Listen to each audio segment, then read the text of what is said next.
Name is Maria Torres Springer. I'm the Deputy Mayor for Housing, Economic Development, and Workforce. Thank you, Chris Quinn. Today, we are here to share and celebrate the details of our fiscal year 23 housing production numbers. Thanks to the Herculean efforts of our housing agencies, our many, many partners. You can see many of our teammates in hats in the back. This is a record-breaking year for the creation of affordable housing for our fellow New Yorkers. Now, the mayor says this a lot, and it is true that on day one of our administration, he made clear that the mission was to stay focused, no distractions, and grind. And so despite many headwinds, high interest rates, inflation, supply chain challenges, staffing challenges, we worked intensely with our development partners, elected officials, advocates all over the city to build to this moment, to turn the ship and start making real progress for what most New Yorkers say is their #1 issue, and that's affordability. To fortify our legacy as a city created by and for working people. And so with no further delay, and to share what we have accomplished together this last fiscal year, I'd like to introduce the Mayor of New York City, Eric Adams. Thank you.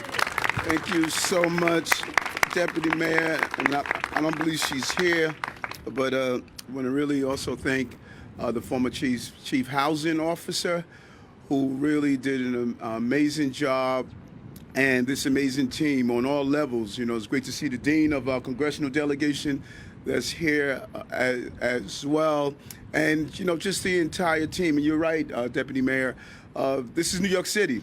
You know, if you wake up in the morning expecting to accomplish something and not have some form of crisis brewing around the corner, then you're going to fail. You have to operate in the midst of all the noise, all the crises.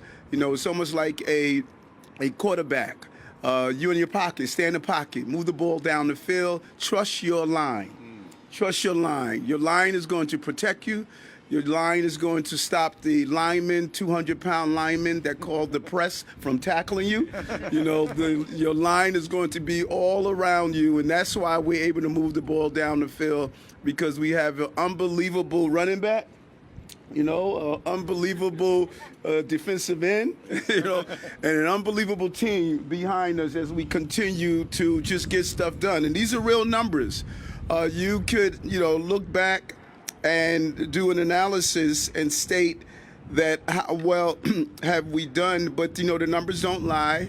And we stated at the beginning, in the midst of all that we had to deal with, that we were going to continue to stay focused, no distractions, and grind. Because I cannot go to a family member who is looking to house their family and state the reason we were unable to do it is because we dealt with COVID.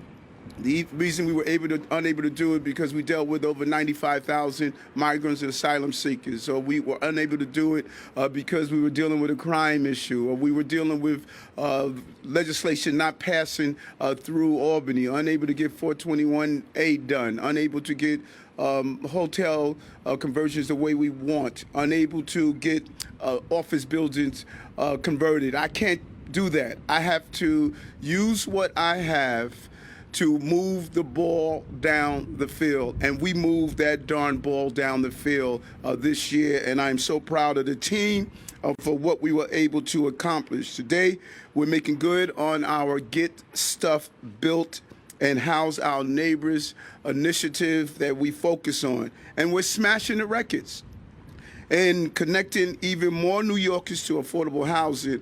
When you think about it, we declared a housing emergency over 50 years ago. Over 50 years ago, this city stated we were dealing with a housing emergency. Now, 5 decades later, we are still hearing the same things and the same problems. When I was, a young man growing up, as I say over and over again, on the verge of homelessness, we were seeing the push that we needed to get people housed, and the focus has not grown, and the problem has grown even larger now that we are faced with it. When you think about that, today less than 1% of apartments listed below 1,500 in rent are available for new tenants. Less than 1%. That's the lowest in 30 years, that number. It's just not available. We have to build our way out of this. We can't say that enough. We need to put in place an extension at a minimum 421A, and if most come up with a real way of moving forward and deal with the millions of square feet of office space that we can convert into real housing, raise the FAR, do some of the things that Dan has been talking about for the longest, so we can move forward with affordable housing. We currently have more than 107,000 people in our shelter system. 107,000 people in our shelter system. And you know what? I saw some of them last night at the Roosevelt Hotel. You know, when you think about it, let's grab a chair. Hold on, Congressman. We're gonna give you a chair. Oh, we want you in the shot.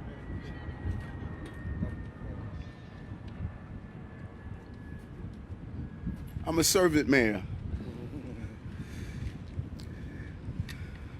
And as I was saying, we saw some of them last night with the chief of staff and others that were with me down at the Roosevelt Hotel. And these are not abstract numbers. You know, we hear from New Yorkers all the time, housing. Housing is at the top of the list, and having it affordable is something that we will continue to strive for. And hardworking New Yorkers, middle-income New Yorkers, are finding it more and more difficult to house their family. But also know when we build new housing, we have been at several projects, when we turned over keys to New Yorkers and they were able to move into their homes, nothing is more of an enlightenment of feeling than when you're able to give a New Yorker a key and let them move into their new place. A house is a precursor to sleep that allows you to experience the American dream, and we are showing Americans and New Yorkers over and over again how we want them to experience that. We focus in and zeroed in on three major issues in this administration. Number one, speeding the production of the affordable housing process, and we have just begun. We met with developers, we met with large and small time developers, we met with people who are really bottlenecked into the process. We are reforming the entire process. We're using an antiquated ox-cart method in a iPhone age. It's time for us to catch up and get it right.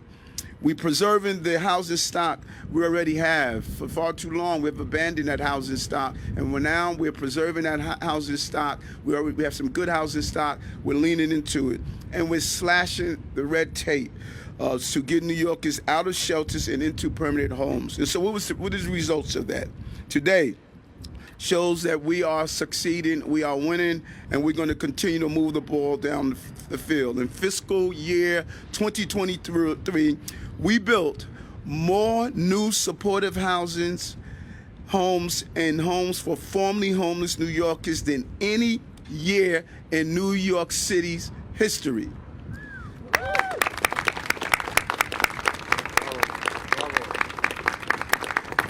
That's some good stuff. I was about to use another word, but I don't want to. So let me say this again. In fiscal year 2023, we built more new supportive homes and homes for formerly homeless New Yorkers than any year in New York City history. But we didn't stop there. We connected, and I know Christian Quinn would love this, we connected more New Yorkers to permanent housing using city FEPS vouchers than any year in the program's history.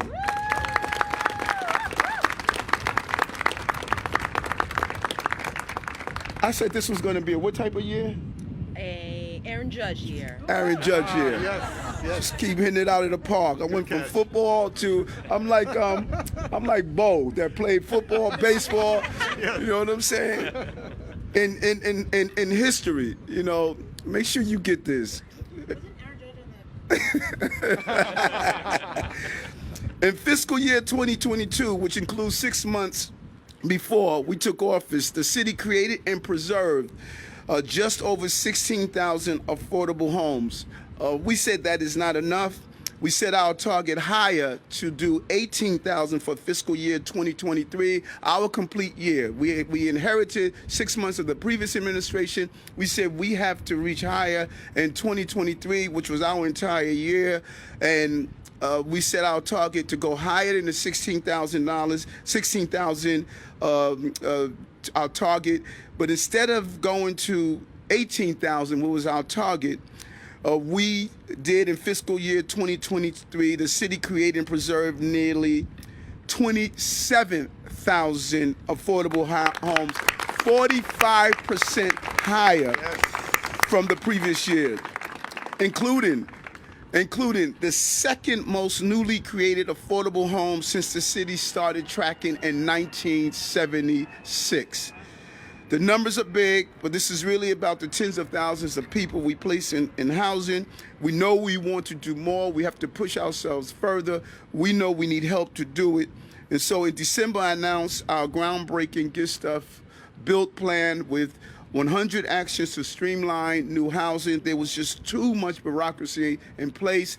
We heard those advocates like Christine, who stated we need to lift the 90-day rule. We did that earlier this summer, ended the requirement that people stay in shelter for 90 days to be eligible for City Phelps vouchers. And just this week, we announced the first resident vote for the Public Housing Preservation Trust out in Brooklyn, so that NYCHA residents have a say in the future.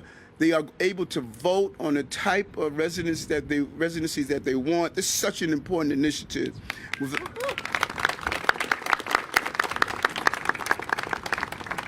But listen, we need help. We need help. Without Albany, our historic progress, it will stall. A new improved 421A is crucial to getting new housing built this year. We've seen how much it makes a difference.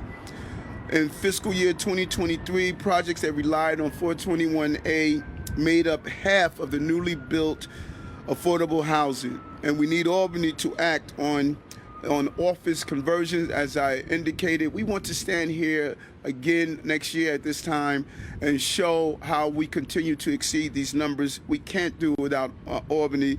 We need some form of tax incentive to turn offices into affordable housing. And so, again, I want to just really thank the team, my entire defensive line, HPD, NYCHA, DSS, DCP, and HTC, all of them standing behind me, and our developers, our builders, our contractors, our suppliers, just this whole team effort all heard the same thing. We need more and more affordable housing, doing this hard job, making it happen. We're really excited about what Deputy Mayor Maria Torres Springer is going to bring to this new wave. Every time she briefs me on the new initiatives that we're doing and how we're moving it forward, I see the excitement. But we can do this. We can build for New Yorkers. The inventory must meet the demand of our population increase. We have to increase the housing stock. We have to build our way out of this. We're showing that it could be done.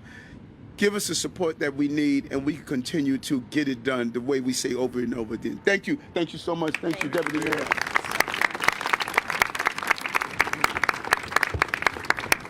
Thank you, Mayor Adams. I did want to highlight a few other additional points to complement what the mayor has shared. So also in the last fiscal year, we showed that we are dedicated to deep affordability. Nearly a quarter of all the homes financed by HPD this year will serve people earning between 0 and 30% of area median income. And for those who are interested or don't memorize what an AMI is, 30% of area median income for one person is $28,000. We're also, as the mayor mentioned, doing the most homes for supportive housing and for the formerly homeless. We're dedicated to getting New Yorkers into those homes. It's not good enough to finance the properties, to finance the units. We have to make sure that families are able to move in as quickly as possible. And so in this regard, HPD and HDC increased the number of households getting into new affordable units by 37% compared to last year via our Housing Connect system.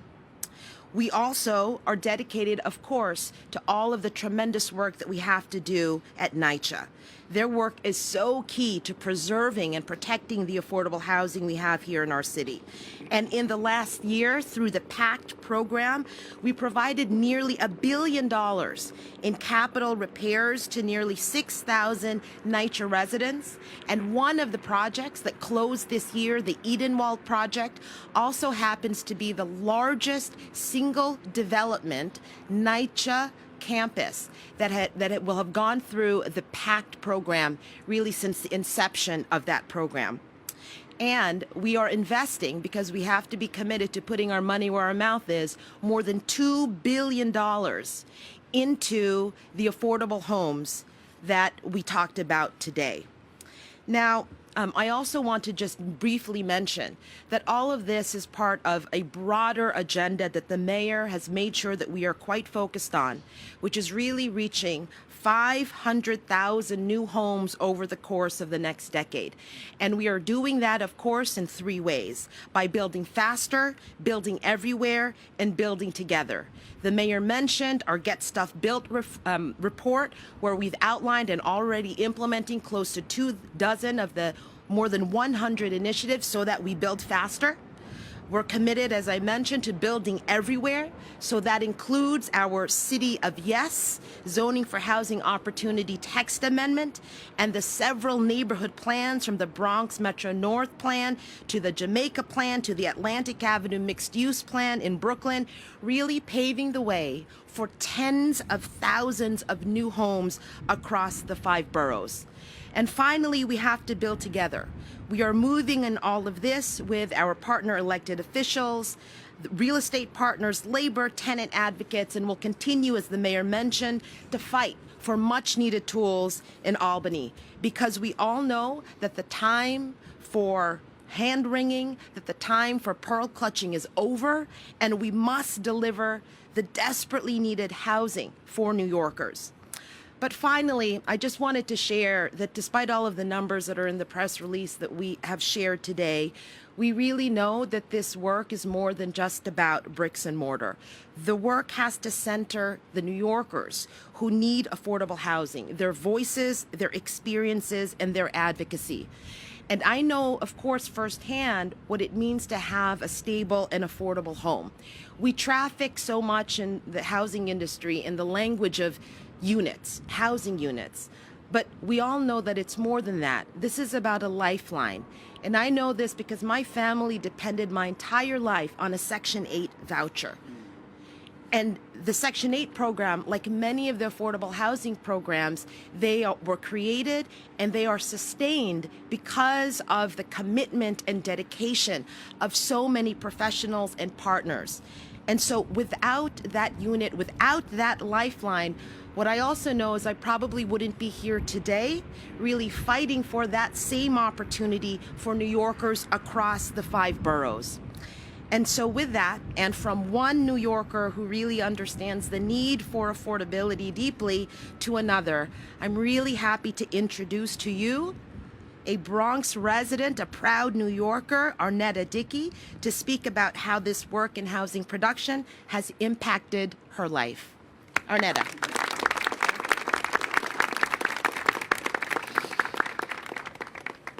Good morning, everyone. Good morning. My name is Annetta Dickey, and I'm proud to call New York my city. Who I am? Well, I'll tell you. I'm a New Yorker who once lived in a homeless shelter. I'm a New Yorker that once lived in supported housing.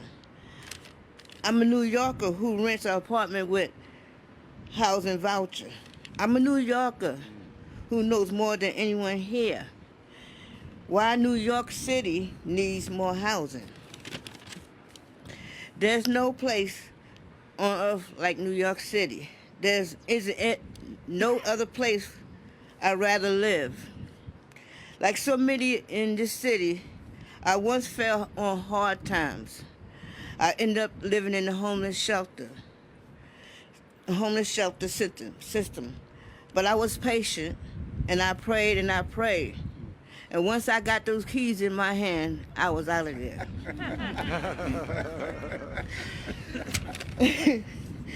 After moving out of the shelter, HPD and Queens Defenders helped me receive Section 8 emergency housing voucher and connected me to my new home. The experience of searching for a new home with my voucher in my hand, it showed me why we badly need more new housing. The lines to view apartments was so long that I took my chair with me and had to see why I wait to view the apartment. New York City created so new homes last year, but to anyone who might say not affordable enough, not fast enough, and it's not enough. Well, here's what it is. It's home for grandmas like me and kids who grew up and new people move in. And homes for New Yorkers. In order to help all the people of housing, we need to build more homes for all New Yorkers in every neighborhood throughout New York City, from Chelsea, from Far Rockaway to my very own neighborhood in Rego Park, Queens.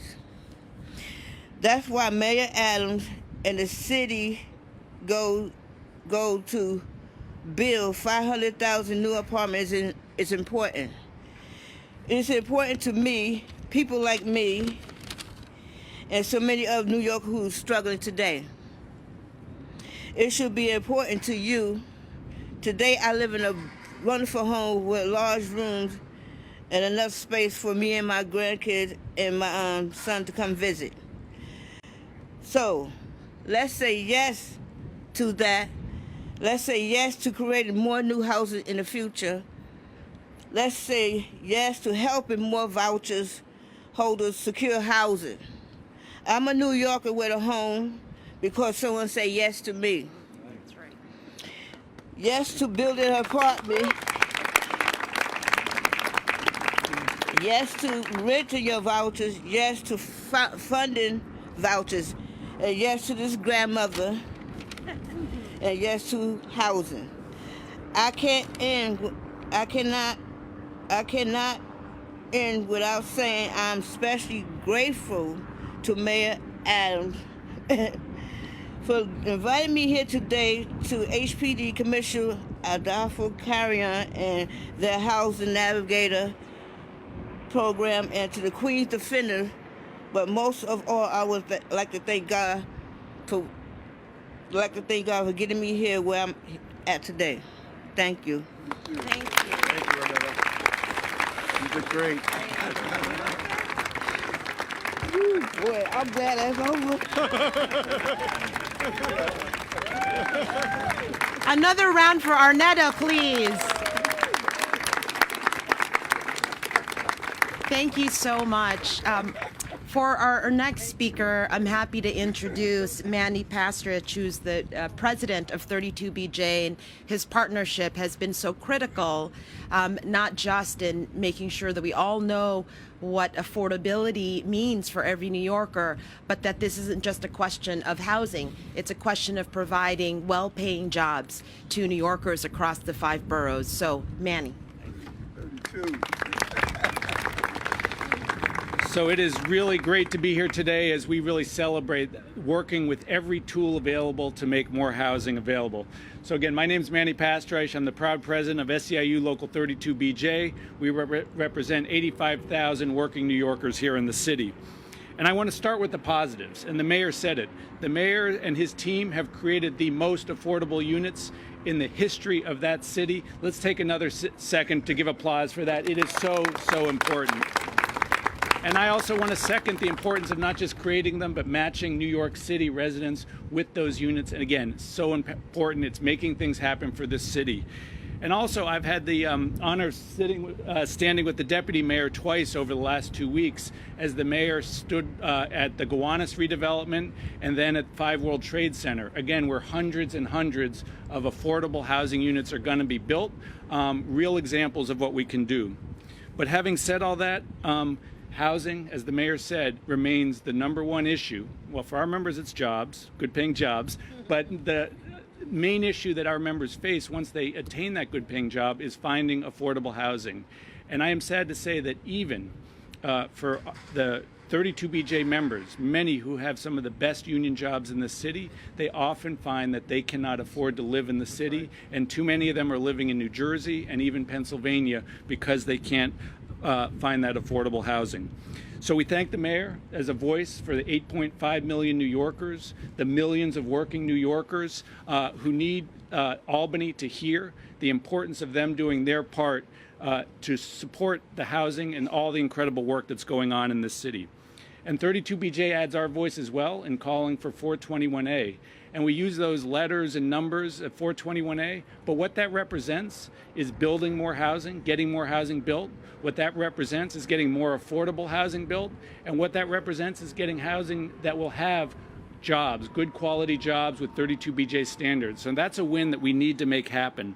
It's a state investment in making that happen. We've lost 2 years while 421A has expired and all the other good programs that could happen. We need to get it going and make it happen now. We need those bigger and bolder programs that the mayor talked about.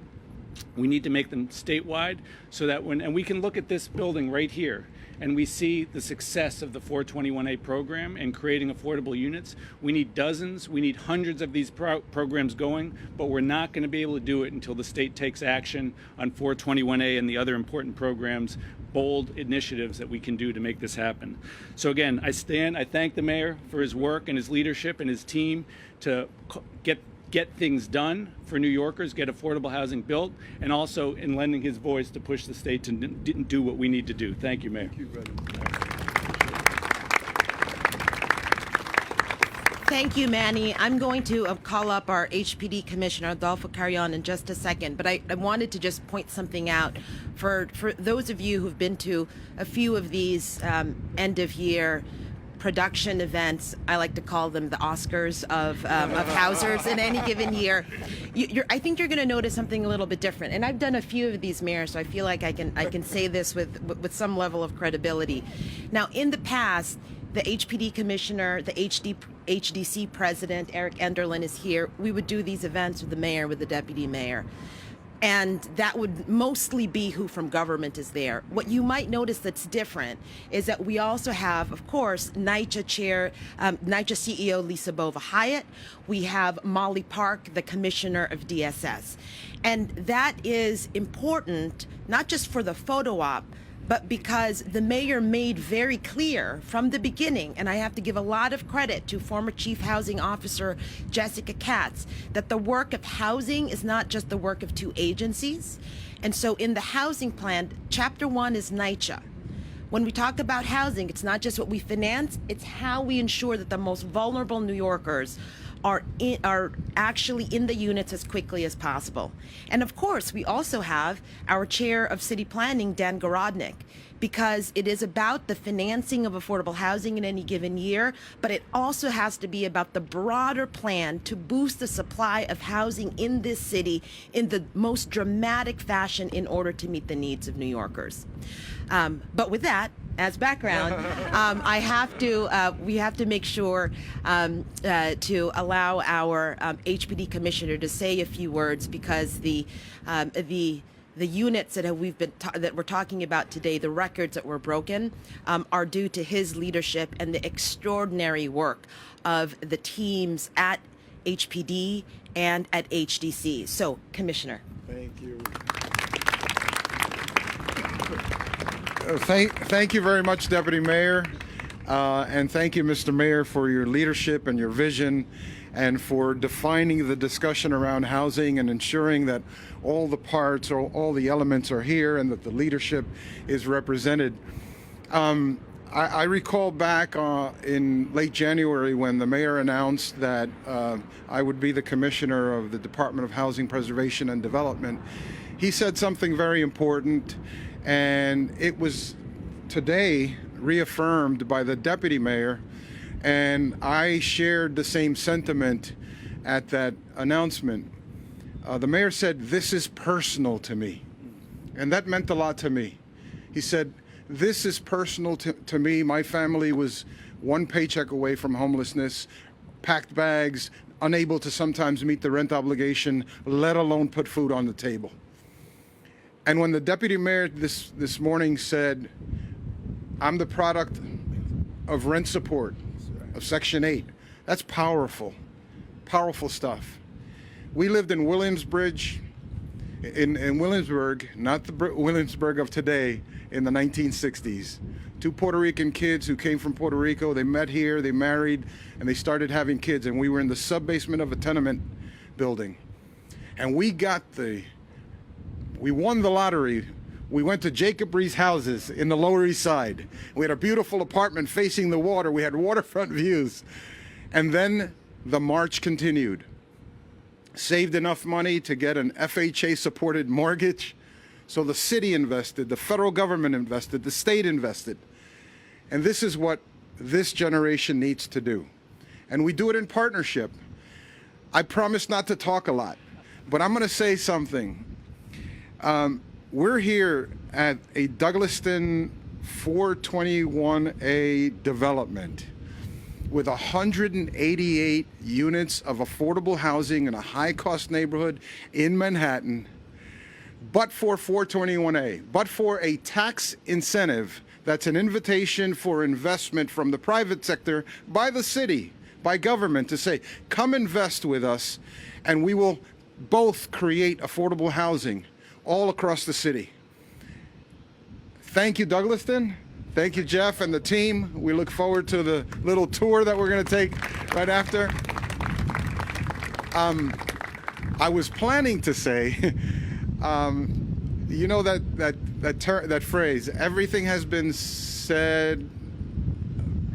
Everybody to say it. Everything, yeah, but not everybody has said it yet. Yeah. That's right. I had a little twist. Everything that can be said has been said by all of the speakers, but only in the language of Shakespeare, not in the language of Cervantes. So, me han pedido que yo hable un poquito en español. Y quiero decirle a los hispanos parlantes, a todos los latinos que vienen a esta ciudad buscando oportunidad, buscando viviendas, buscando empleos, buscando un futuro mejor para sus familias.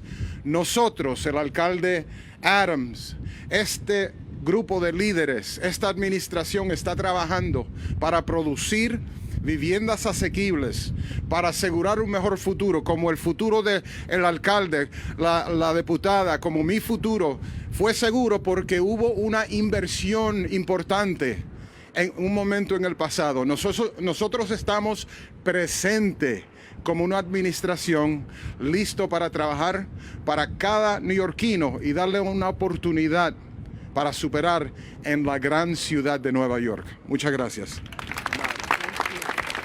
Thank you, Commissioner.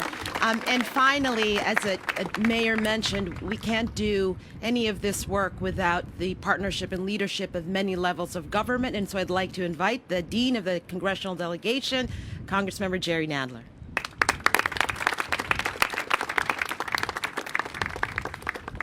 Well, thank you very much. Good morning, and thank you to Mayor Adams for gathering us here together today to discuss the strides the city has made in our fight to address the housing crisis. Today, as we celebrate the city for connecting a record-breaking number of New Yorkers to affordable housing over the past year, we recognize how much more remains to be done to make New York more affordable. We all have an obligation at the city, state, and federal levels to work together. For example, in Congress, I'm renewing my effort to increase funding for the Housing Choice Vouchers program. I'm fighting for funds to not only renew all vouchers currently in use, but to provide additional tenant protection vouchers and create new housing vouchers so that we can make vouchers available to all eligible households. Despicably, the Republican majority in the House has yet to show any willingness to support the needs of working families. So we recognize that this will be an uphill battle, but it's not one that we'll give up on. Still, there are steps we can take immediately to meet this moment. I continue to hope that the state legislature will pass good cause eviction, which will help prevent unreasonable rent increases that force New Yorkers out of their homes. Again, thank you to Mayor Adams and his team for their tireless work to make today's announcement possible. I look forward to our continued partnership as we work to create the housing that New York needs. Thank you.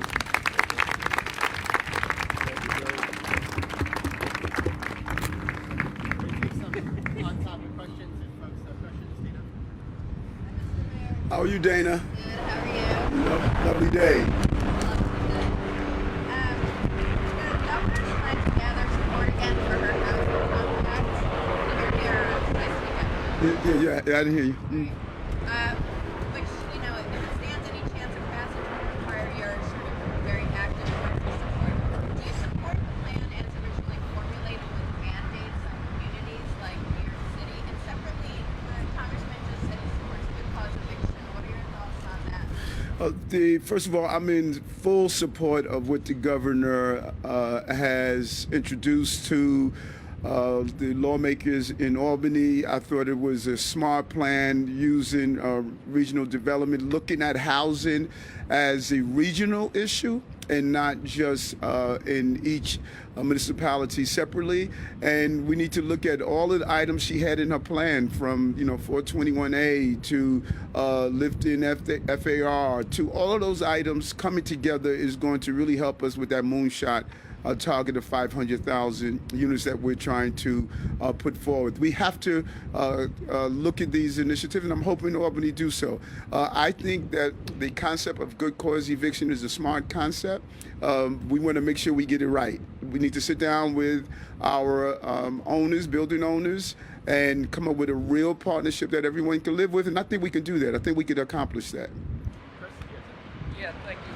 Mr. Mayor, for the Deputy Mayor, whoever is able to answer, just had some specific questions about the data. You mentioned 27,000 affordable housing starts, right? Can you give us a breakdown of how many were actually started on construction and preservation? And then separately, the MMR set as a target for FY23 to have 15,000 actual completions. Was that target met?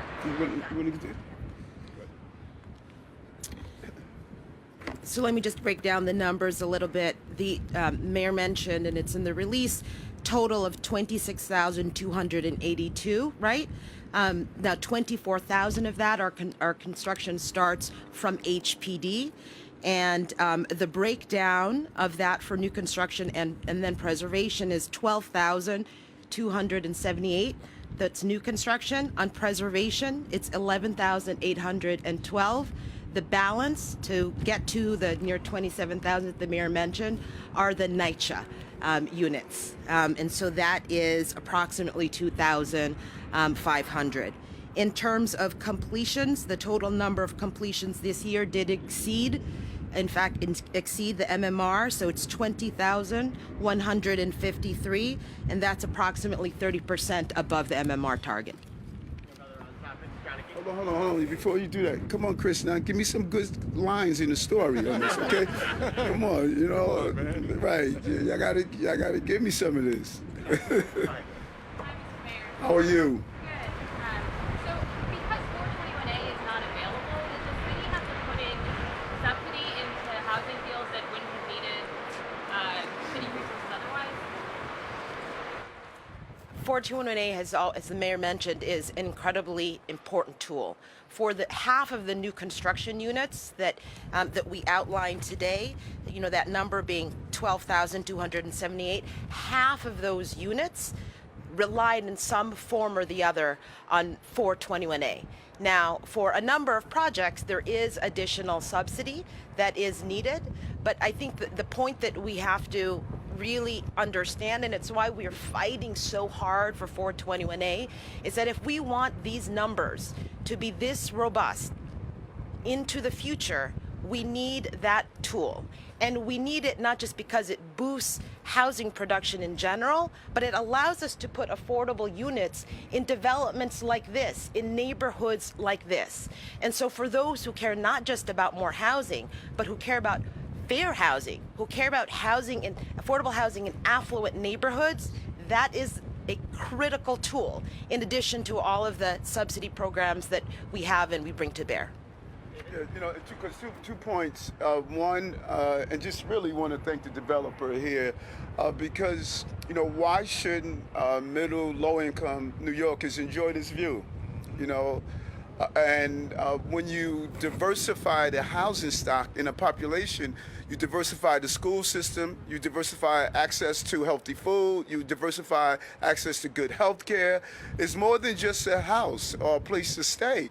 You're diversifying this entire community, and children are going to grow up being able to attend diversified schools where they're going to sit down and learn from other students. You're going to learn new ways of living. This should not be just for affluent New Yorkers. Everyone deserves to appreciate the beauty of this city. And having the partners that are saying, we're willing to do this. We're willing to do this together. And so when you look at the ocean that is drying up, you have to ask yourself why. People look at just that the ocean of housing is drying up. Look at the rivers that feed that ocean. As you always hear me to say, there are many rivers that feed things. The river of 421A can't be dammed. If you dam that river 421A, you are going to dry up a substantial amount of housing. If you dam the river of unwillingness to do the ULURPs that Dan is putting together, you're going to dry up that river. Each time you dam a river and say, I don't want somebody building in my community, that's another river you damming. So it is the accumulation of all of those dams that we're saying get them goddamn blown up so we can let the water flow. We got to let the water flow so we can get the housing that we need. How are you? Yeah, it's all good, man. Part of the process. So evictions are surging right now. Eviction filings are reaching pre-pandemic levels. But a lot of the city's interventions are straight, right? The council isn't reaching everyone. One-shot deals are getting rejected at like a 2/3 rate. So that's really threatening to worsen the city's homelessness crisis. What more is the city doing to stop evictions, and how are you adapting to that? Yeah, listen, and evictions, they're a real problem, and there's a couple of things that we must do. Again, there are many rivers that flow into people being able to pay their rent on time. Number one, I think that Manny said it best. We got to pay people of affordable living wages. That's why we fought to get our deliveries to receive an increase. That's why we settled over 77% of our union contracts with 97% ratification, because we're paying our teachers, our police officers, our firefighters. We're paying them a wage so they can live in the city. And we must have real preventions to allow people to be employed. You look at the unemployment numbers in the black and brown community, they are dismal. And so that's why we're doing the hiring halls, to get people into these 12,000 good union paid jobs, and doing the partnerships with corporate America to make sure that we can get people employed. When people are employed, they are able to afford their housing.